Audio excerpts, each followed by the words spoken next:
Welcome to real news. ముందుగా headlines చూద్దాం. రాజంపేటలో టీడీపీకి భిక్ష, పార్టీకి గుడ్ బై చెప్పిన సుగువాసి బాలసుబ్రహ్మణ్యం. గత ఎన్నికల్లో రాజంపేట నుంచి టీడీపీ అభ్యర్థిగా పోటీ చేసి ఓటమి. టీడీపీ అధినేత చంద్రబాబుకు రాజీనామా లేఖ.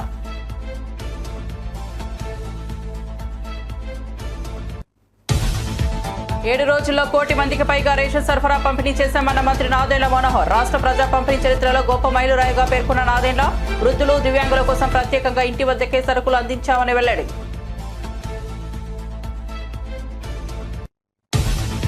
మహిళా ఎస్ఐపై చేసుకున్న కాంగ్రెస్ నేత వీడియో వైరల్. పరోటా విషయంలో హోటల్ సిబ్బందితో వాగ్వాదం. పోలీసులకు సమాచారం ఇచ్చిన హోటల్ యాజమాన్యం. ఘటనా స్థలానికి చేరుకున్న కల్లూరు ఎస్ఐ హరిత. పోలీసులను దూషిస్తూ మహిళా ఎస్ఐతో వాగ్వాదానికి దిగిన రాము అనుచరులు. కూటమి ప్రభుత్వంలో వ్యవస్థలన్నీ నాశనమయ్యాయన్న సజ్జల రామకృష్ణారెడ్డి. ప్రజలను రక్షించేవారే అరాచక శక్తులుగా మారారంటూ ఆరోపణ. తెనాలిలో యువకులపై బహిరంగంగా దాడి చేసిన పోలీసులపై ఎటువంటి చర్యలు తీసుకోలేదని మండిపాటు.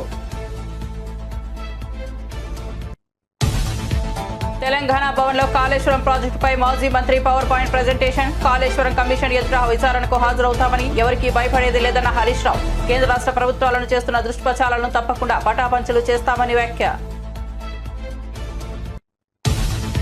గోవులను చంపిన పాపం ప్రతి ఎంపీకి, సీఎంలకు తాకుతుందన్న రాజాసింగ్. పాపానికి గురి కావద్దంటే వచ్చే పార్లమెంట్ సమావేశాల్లో గోవధను నిషేధించాలని బిల్ తీసుకురావాలని డిమాండ్. గోవధను అడ్డుకోకుండా 2-3 రోజుల నుంచి తమను హౌస్ అరెస్ట్ చేశారని వ్యాఖ్య. के मौके पर يعلموا أيها المسلمون أن يومكم هذا يوم عيدكم وقد قال رسول الله صلى الله عليه وسلم إن لكل قوم عيد وهذا عيدنا. الله أكبر الله أكبر لا إله إلا الله والله أكبر الله أكبر. ما من أيام أحب إلى الله أن يتعبد له فيها من 10 ذي الحجة. सबसे पहले इस ईद के मौके पर हम दुनिया भर में बसने वाले तमाम इंसानों को ईद मुबारक पेश करते हैं और दुआगो रहते हैं।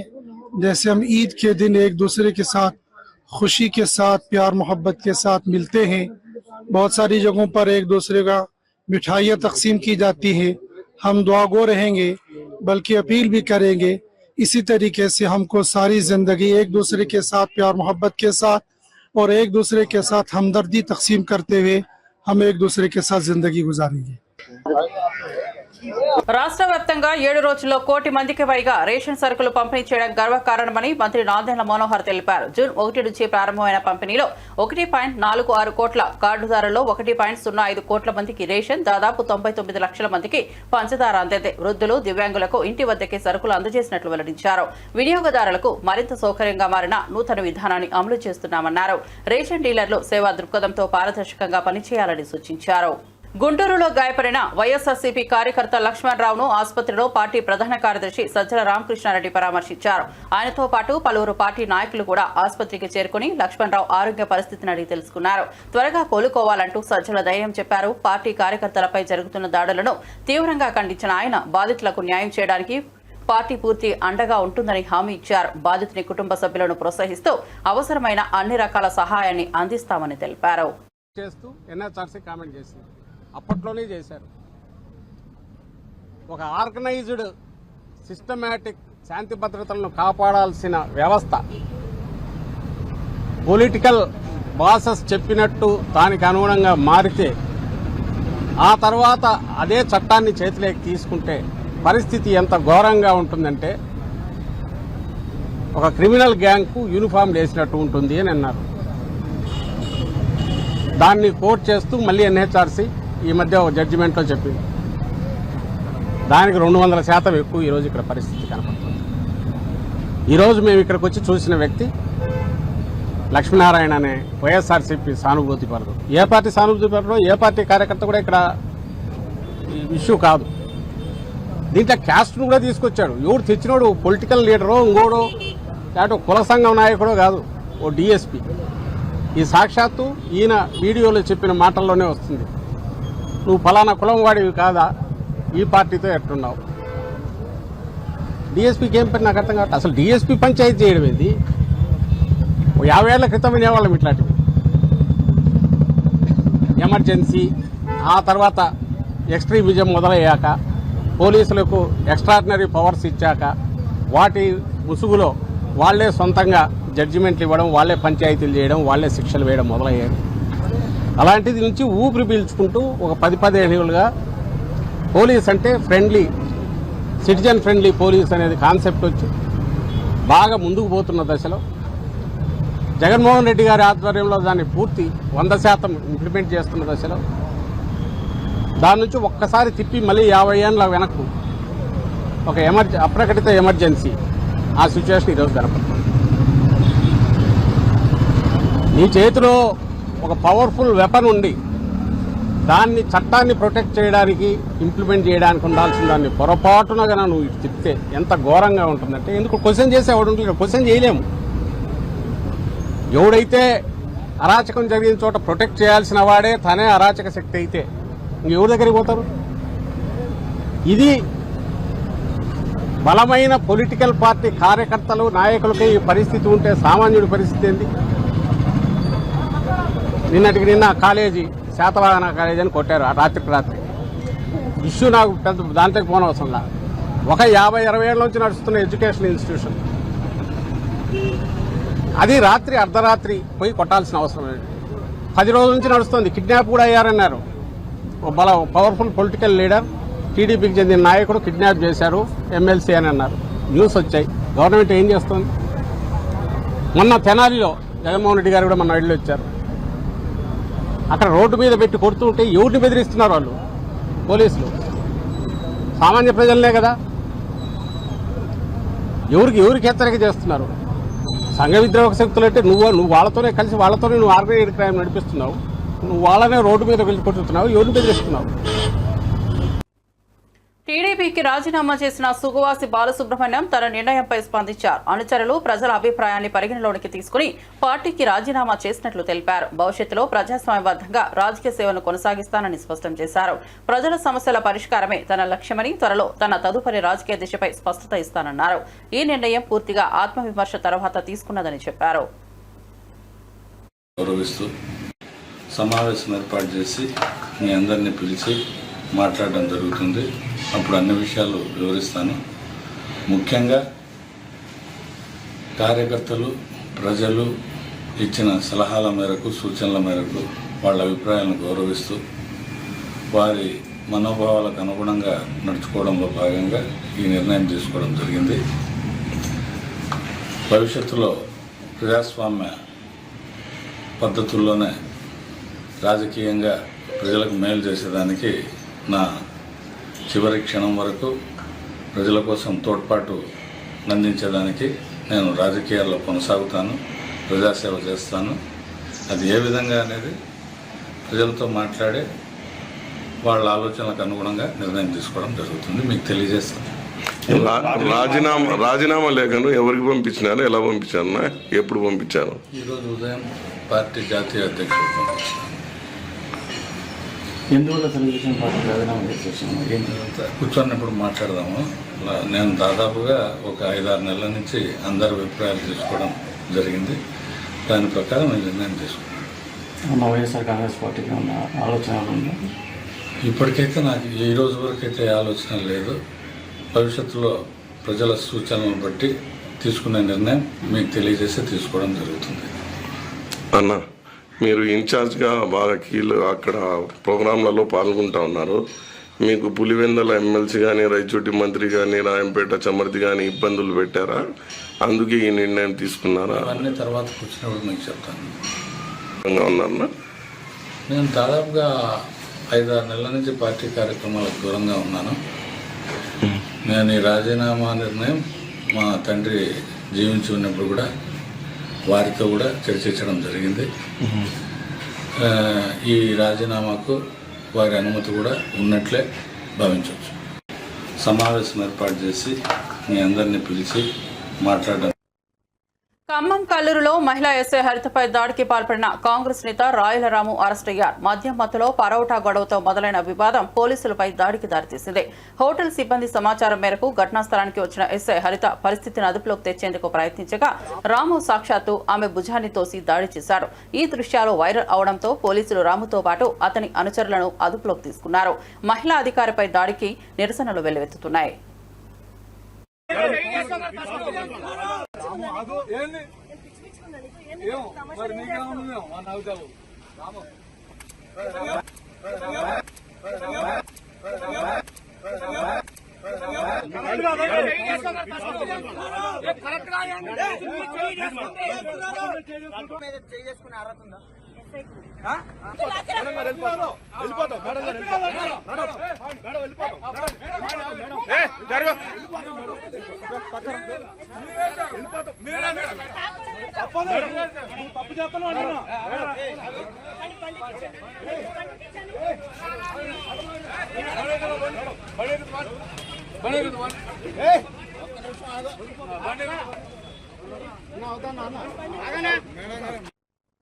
లిక్కర్ కేసును కూడా తనపై మోపుతున్నారని వైఎస్ఆర్సీపీ ప్రధాన కార్యదర్శి చెవిరెడ్డి భాస్కర్ రెడ్డి తీవ్రంగా మండిపడ్డారు. డీజీపీ చేస్తున్న పాపాలు ఆయన కుటుంబాన్ని వెంటాడతాయని హెచ్చరించారు. దేవుడి శాపమే కాదు, న్యాయస్థానాల తీర్పులు కూడా తప్పులను విడిచిపెట్టవని పేర్కొన్నారు. కూటమి ప్రభుత్వం చేస్తున్న ప్రతి అక్రమం ఒక్కటిగా బయటపడుతోందన్నారు. అబద్దాలు, కుట్రలు ఆధారంగా కేసులు బనాయించి వేధించడం ప్రజాస్వామ్యానికి విరుద్ధమని తెలిపారు. ఇలా వ్యవహరిస్తే ఇది కూటమికే వ్యతిరేక ప్రభావం చూపుతుందని స్పష్టం చేశారు. కేసులు లింక్ కలుపుతా ఉన్నారంట. ఇది ఎంత పాపం అంటే, నా జీవితంలో లిక్కర్ అంటే భయపడే వ్యక్తిని నేను ఎప్పుడో 2001లో జెడ్పీటీసీగా పోటీ చేసిన రోజు నుంచి ఈ రోజు వరకు నేను కంటెస్ట్ చేసిన ఎన్నికల్లో ఏ ఎన్నికల్లో అడిగినా కూడా ఒక లిక్కర్ బాటలు కూడా నేను ఎప్పుడు ఇచ్చినటువంటి వాడిని కాదు. నాకు అలవాటు లేకపోవడం కాదు, ఇచ్చినటువంటి వాడిని కాదు. దీనికి ఒక బలమైన కారణం ఉంది. నా తమ్ముడు లిక్కర్ తాగి లివర్ డిసీజ్తో చనిపోయాడు. మా నాన్న ముందు అలవాటు వాళ్ళ కుటుంబాన్ని డిస్టర్బ్ చేశాడు. డీజీపీ గారు ఎలా వెళ్తున్నా అంటే, ఆయనకు ఒక 200 సంవత్సరాలు నేను బతుకుతాను, 200 సంవత్సరాలు నాకుంది లైఫ్ కాబట్టి ఇక్కడ గుర్తుపెట్టుకో డీజీపీ గారు, చేసే ప్రతి తప్పుకి భగవంతుడు ఆలోచిస్తుంటాడు. మీరు తీసుకునే ప్రతి నిర్ణయాన్ని భగవంతుడు ఆలోచిస్తుంటాడు. మీరు పెట్టేటటువంటి సామాన్యులకు, ఏ తప్పు చేయని వారికి, అమాయకులకు కేవలం ఆ పోస్టింగ్లో కూర్చోవడం కోసం మీరు తీసుకునే నిర్ణయాలన్నీ, ఆ పాపాలన్నీ మిమ్మల్ని, మీ కుటుంబాన్ని వెంటాడుతాయని గుర్తుపెట్టుకో. భగవంతుడు విధించే శిక్షే కాదు, రేపు న్యాయస్థానం ముందు ఈరోజు నన్ను మీరు జైలుకి పంపొచ్చు. డీజీపీ గారు, కమిషనర్ ఆఫ్ పోలీస్ రాజశేఖర్ బాబు గారు, కింద పైన పడుకుని తాపత్రయపడుతున్న కొల్లు శ్రీనివాస్ గారు ఈరోజు ఇబ్బంది పెట్టొచ్చాయా? ఇబ్బంది పెట్టండి. కానీ సమయం వచ్చినప్పుడు దేవుడు విధించే శిక్షతో పాటు న్యాయస్థానాలు కూడా మీకు శిక్ష విధిస్తాయి. గుర్తుపెట్టుకోండి. ఖచ్చితంగా చెప్తున్నా, చేస్తున్న ప్రతి తప్పు మిమ్మల్ని వెంటాడుతుంది భవిష్యత్తులో. గుర్తించుకోమని దేవుణ్ణి నమ్మే వ్యక్తిగా చెప్తున్నా. చేసుకోండి, రెడీగా మీరు అరెస్ట్ చేసుకొని, కానీ సామాన్యులు ఇబ్బంది పెట్టదండి. పాపం చిన్న వాళ్ళని నరకం చూపించకండి. ఇప్పుడు చాలా మందిని తీసుకెళ్ళడానికి ఒక పెద్ద టీములు ఎందుకయ్యా బాబు నువ్వు రమ్మంటే తెల్లారితే నీ సిట్ ఆఫీస్కి వచ్చి కూర్చుంటా. దయచేసి చిన్న ప్రాణాలను చంపేయకండి. మీకు ఎవరినైతే మీరు అరెస్ట్ చేస్తే మీ కళ్ళు చల్లబడతాయో, ఎవరినైతే జైలుకి పంపితే నీ కడుపు నిండుతుందో, ఎవరినైతే శిక్షిస్తే తాత్కాలికంగా నీ మనసు ప్రశాంతంగా ఉంటుందో వాళ్ళ వైపే రండి. మీరు వాళ్ళ గురించి ఆలోచించండి. అందుకే మేము సిద్ధంగానే ఉన్నాం. ఏదన్నా అన్ని పైన దేవుడు చూస్తుంటాడు, ఇరికించండి. చెప్పాం కదా, మీరు కొట్టే దెబ్బ ఈరోజు మీ ద్వారా చెప్తున్న తాత్కాలికమ్మ, మీరు చేస్తున్న తప్పులకు దేవుడు కొట్టే దెబ్బ మీకు దీర్ఘకాలం ఉంటుందన్న విషయాన్ని గుర్తుంచుకోమని హెచ్చరిస్తున్నా. లిక్కర్ కేసులు లింక్ కలుపుతా ఉన్నారంట. ఇది ఎంత పాపం అంటే, నా జీవితంలో లిక్కర్ అంటే భయపడే వ్యక్తిని. కాళేశ్వరం ప్రాజెక్టు ద్వారా ఇప్పటి వరకు మొత్తం 20,33,572 ఎకరాలకు సాగునీరు అందినట్టు మాజీ మంత్రి ఎమ్మెల్యే హరీష్ రావు వెల్లడించారు. రాష్ట్ర నీటిపారుదల శాఖ అధికారులు ఇచ్చిన అధికారిక గణాంకాల ఆధారంగా ఈ వివరాలను ప్రజల ముందుకు తీసుకొచ్చారు. కాళేశ్వరం ప్రాజెక్టును విమర్శించేవారంతా ఈ వాస్తవాలను గుర్తుంచుకోవాలని హరీష్ రావు సూచించారు. ఈ భారీ ప్రాజెక్టు వల్ల రాష్ట్రంలోని పలు జిల్లాల్లో సాగు విస్తీర్ణం గణనీయంగా పెరిగిందని తెలిపారు. రైతుల జీవితాల్లో వెలుగు నింపిన ప్రాజెక్టుపై అపోహలు పుట్టించాలన్న కుట్రలకు ఇది సమాధానమని పేర్కొన్నారు. అప్పుడప్పుడు చూస్తుంటారు, రేవంత్ రెడ్డి ఒకసారి మాట్లాడతాడు, కాళేశ్వరం మీద ఒక్క ఎకరా బారలేదంటాడు. ఉత్తమ్ కుమార్ రెడ్డి రోజు నిద్రలేసి 50,000 ఎకరాలే బారిందంటాడు. ఇంకొక కాంగ్రెస్ నాయకుడు అంటాడు 1,00,000 ఎకరాలే బారిందంటాడు. ఇవాళ నోటికి మొక్కాలి, ఒక్కొక్క లీడర్ ఒక్క తీరుగా మాట్లాడతాడు. ఇది నేను చెప్తున్నది కాదు, source submission of irrigation engineers report to the newly formed Congress government. కొత్తగా రాష్ట్రంలో ఏర్పాటైన కాంగ్రెస్ ప్రభుత్వానికి వీళ్ళు కాళేశ్వరం రివ్యూకు పోతే ఇరిగేషన్ డిపార్ట్మెంట్ ఇచ్చిన ప్రజెంటేషన్ కాపీ, ఇది నా సొంత కవిత్వం కాదు, డిపార్ట్మెంట్ కాంగ్రెస్ ప్రభుత్వానికి ఇచ్చిన ప్రజెంటేషన్. కాళేశ్వరం ద్వారా అప్పటికి 98,570 ఎకరాలు ఆయకట్టు అని, ఇది డైరెక్ట్ కాలువల ద్వారా. అదే విధంగా కాలువల ద్వారా నింపిన 456 చెరువులను నింపడం ద్వారా 40,000 ఎకరాల ఆయకట్టు. SRSP stage 1, stage 2 Nizam Sagar కు 1,67,000 ఎకరాల కొత్త ఆయకట్టు. మొత్తం 3,04,766 ఎకరాల కొత్త ఆయకట్టుకి ఇచ్చాం. అదేవిధంగా స్థిరీకరణ 17,08,230 ఎకరాలు స్థిరీకరణ జరిగింది. అదేవిధంగా కూడవెల్లి హల్దీ వాగుల ద్వారా ఇందాక కేటీఆర్ గారు చెప్పినట్టు ఆ 2 వాగుల మీద 66 చెక్ డ్యాములు నింపితే 20,576 ఎకరాలకు సాగునీరు అందింది. మొత్తంగా కాళేశ్వరం ప్రాజెక్టు ద్వారా 20,33,572 ఎకరాలకు సాగునీరు అందింది. ఇది వాస్తవం. కానీ ఏం మాట్లాడతారు?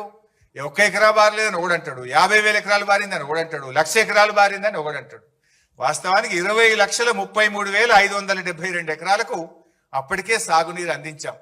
ఒక సంవత్సరం బాగా సివియర్ డ్రాట్ వస్తే ఎస్ఆర్ఎస్పికి కూడా రివర్స్ పంపింగ్ చేసినాం.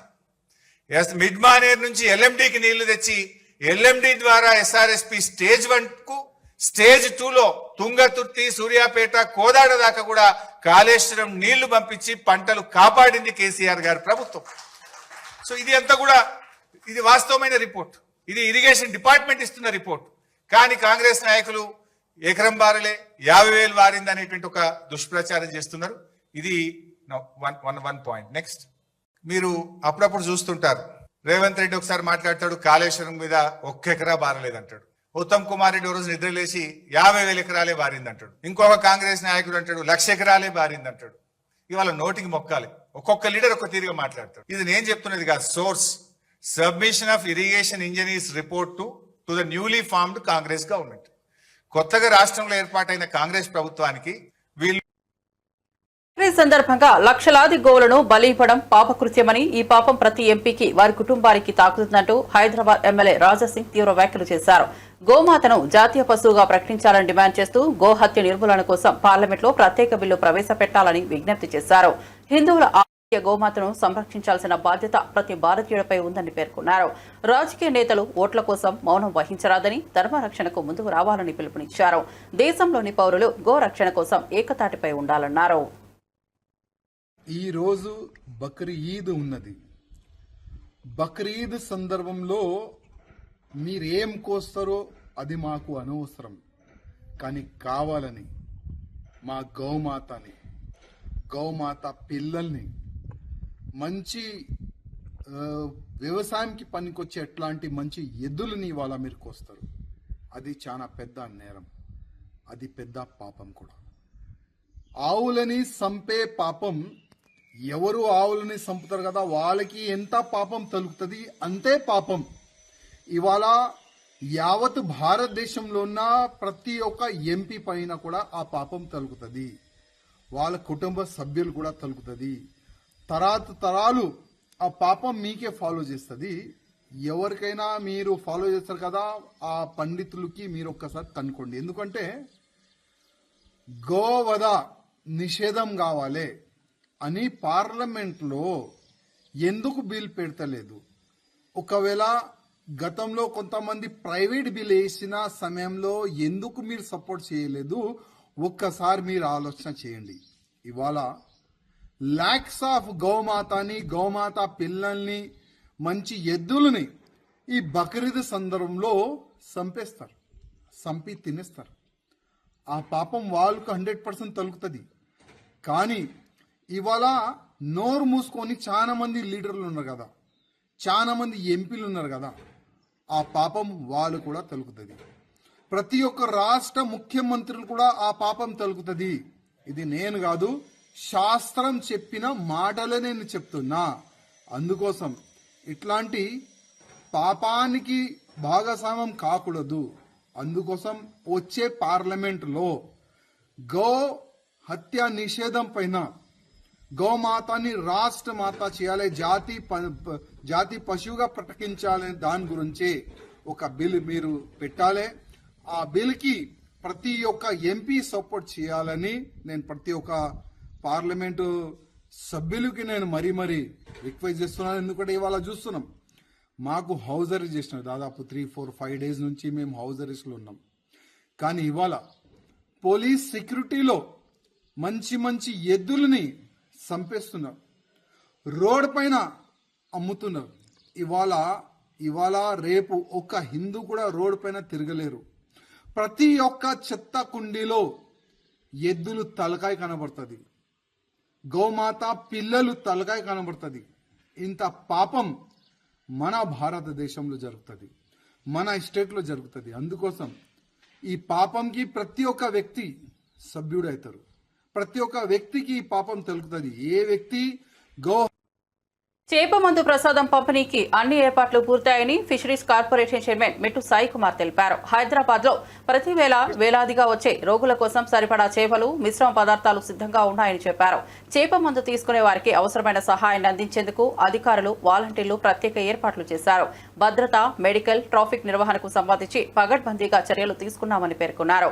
సంప్రదాయంగా సాగుతున్న ఈ కార్యక్రమాన్ని ఆధ్యాత్మిక విశ్వాసంతో నిర్వహిస్తున్నామని చెప్పారు. 1,50,000 కొరమీను చేప పిల్లల్ని అందుబాటులో ఉంచాం. జూన్ 8వ తేదీన ఉదయం 9 గంటలకు నాంపల్లి వద్ద ఉన్న ఎగ్జిబిషన్ గ్రౌండ్లో గౌరవ స్పీకర్ గడ్డం ప్రసాద్ కుమార్ గారి యొక్క చేతుల మీదుగా ఈ కార్యక్రమం ప్రారంభమవుతుంది. మంత్రులు పొన్నం ప్రభాకర్ గారు, శ్రీధర్ బాబు గారు, పిసిసి అధ్యక్షులు మహేష్ కుమార్ గౌడ్ గారు, అదేవిధంగా వివిధ చైర్మన్లు, ఎమ్మెల్యేలు అందరూ ఈ కార్యక్రమం హాజరు కాబోతున్నారు. మా యొక్క ఉద్దేశం ఏంటంటే వచ్చిన ప్రతి వారికి అన్ని సదుపాయాలు ఇచ్చే విధంగా, ఏ కోశాన కూడా సమస్య తలెత్తకుండా తెలంగాణ రాష్ట్ర ప్రభుత్వం అన్ని చర్యలు తనకు ఏర్పాటు చేసింది. గతంలో కన్నా జనాభా ఎక్కువ వచ్చే సూచనలు ఉన్నాయి కాబట్టి అటు బీహార్, ఇటు మధ్యప్రదేశ్, మహారాష్ట్ర, రాజస్థాన్, హిమాచల్ ప్రదేశ్, జమ్మూ కాశ్మీర్ నుంచి ఆల్రెడీ వ్యాధిగ్రస్తులు అందరూ వచ్చారు. వారందరికీ సదుపాయాలు ఇచ్చే విధంగా కొన్ని సేవా సంస్థలు కూడా అక్కడ వారి యొక్క సేవా కార్యక్రమం చేపడుతూ ఉన్నారు. జూన్ 8, జూన్ 9 తేదీల్లో ఈ 2 రోజుల్లో ఉప్పజం వ్యాధిగ్రస్తులకు బత్తిని సోదరుల యొక్క కుటుంబ సభ్యుల యొక్క నేతృత్వంలో 1,50,000 పైసలకు చేప పిల్లలతో ఎంతమందికి వచ్చినా వారందరికీ కూడా ఇచ్చే విధంగా చేప మందు ప్రసాదాన్ని సిద్ధం చేస్తా ఉన్నాం. కాబట్టి ఎవరేం తొందరపడకుండా తగు సమయంలో వచ్చి మేము టోకన్ సిస్టమ్ ఇస్తున్నాము. ఆ టోకన్ సిస్టంలో మీకు టైమింగ్ కూడా అందులో మెన్షన్ చేసి ఉంటుంది. మేము ఇచ్చే టోకన్లో మీరు ఏ సమయం రావాలో ఆ సమయాన్ని కూడా అందులో మెన్షన్ చేశాము. ఆ సమయంలో వచ్చి మీరు ఫిషరీస్ డిపార్ట్మెంట్ ద్వారా 1,50,000 కొరమీను చేప పిల్లల్ని అందుబాటులో ఉంచాం. జూన్ 8వ తేదీన ఉదయం 9 గంటలకు నాంపల్లి వద్ద ఉన్న ఎగ్జిబిషన్ గ్రౌండ్లో గౌరవ స్పీకర్ గడ్డం ప్రసాద్ కుమార్ గారు ఓటు కోసం 5 ఏళ్లలో 20 లక్షల ఉద్యోగాలు ఇస్తామన్నారు. అంటే ఏడాదికి కనీసం 4 లక్షలు కావాలి. కానీ ఏడాది అవుతున్నా ఒక్క ఉద్యోగమైనా ఇచ్చారని వైఎస్ఆర్సీపీ అధికార ప్రతినిధి కారుమూరు వెంకటరెడ్డి ప్రశ్నించారు. కూటమి ప్రభుత్వం అధికారంలోకి వచ్చాక ఉన్న ఉద్యోగాల్లోంచే 3 లక్షల మందిని తొలగించారన్నారు. ఉద్యోగం ఇవ్వలేకపోతే నిరుద్యోగ వృత్తి ఇవ్వాలన్నారు. అది కూడా ఇప్పటి వరకు ఒక్కరికి ఇవ్వలేదని ఆవేదన వ్యక్తం చేశారు. నిరుద్యోగుల నమ్మకాన్ని మోసం చేసి వారికి అంధకార భవితవ్యం చూపించిన బాధ్యత చంద్రబాబుకు, పవన్ కళ్యాణ్ కు ఉండాలని విమర్శించారు. ప్రచార హడావిడికి పట్టుమని పరిపాలన లేని ప్రభుత్వం ప్రజలను తీవ్రంగా నిరాశపరుస్తోందన్నారు. 20 లక్షల ఉద్యోగాలు ఇస్తామని చెప్పారు 5 ఏళ్లకి. అంటే సంవత్సరానికి 4 లక్షల ఉద్యోగాలు ఇస్తామని చెప్పారు. మరి ఒక ఏడాది గడిచిపోయింది, 4 లక్షల ఉద్యోగాలు కాదు కదా, 4 ఉద్యోగాలు కూడా ఇచ్చినటువంటి పరిస్థితి లేకపోగా ఉన్నటువంటి ఉద్యోగులను కూడా తొలగించినటువంటి పరిస్థితి. 3 లక్షల మంది ఉద్యోగస్తులను తొలగించారు. అది ఏదైతే వాలంటీర్లకు సంబంధించి కావచ్చు, ఏదైతే బెవరేజ్ కార్పొరేషన్ కావచ్చు, ఫైబర్ నెట్ కావచ్చు, ఏపీఎండిసి కావచ్చు, ఇలా అన్ని రంగాలు చూస్తే 3 లక్షల ఉద్యోగాలు కేవలం సంవత్సర కాలంలో పోయినటువంటి పరిస్థితి. అలానే వీళ్ళు నిరుద్యోగుల్ని ఏదైతే నిరుద్యోగ వృత్తి ఇస్తాం 3,000 రూపాయలు అని చెప్పి ఒక్కటంటే ఒక్కలకు కూడా ఈ 12 నెలల కాలంలో ₹1 కూడా నిరుద్యోగ వృత్తి ఇచ్చినటువంటి పరిస్థితి లేదు. మరీ ముఖ్యంగా జాబ్ క్యాలెండర్ ఇస్తామన్నారు. 12 నెలలు అయింది. జనవరి 1 జాబ్ క్యాలెండర్ అన్నారు. జనవరి పోయి ఆల్రెడీ 6 నెలలు అవుతుంది. మరి జాబ్ క్యాలెండర్కి అతి లేదు. అదేవిధంగా మీరు చూస్తే మరీ ముఖ్యంగా పవన్ కళ్యాణ్ గారు ఏదైతే షణ్ముఖ వ్యూహం అని చెప్పి ప్రతి నియోజకవర్గంలో ప్రతి సంవత్సరం 500 మందికి 10 లక్షల రూపాయలు పెట్టుబడి సాయం కింద ఇస్తామని చెప్పారు. ఒక్కటంటే ₹1 కూడా ఈ ఒక్క నెల ఏ ఒక్క నియోజకవర్గంలో ఇచ్చినటువంటి పరిస్థితి లేదు.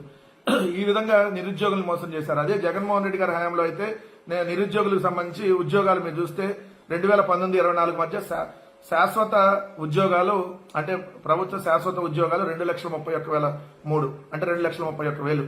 కాంట్రాక్ట్ ఉద్యోగులు 43,923 మంది తీసుకున్నాం.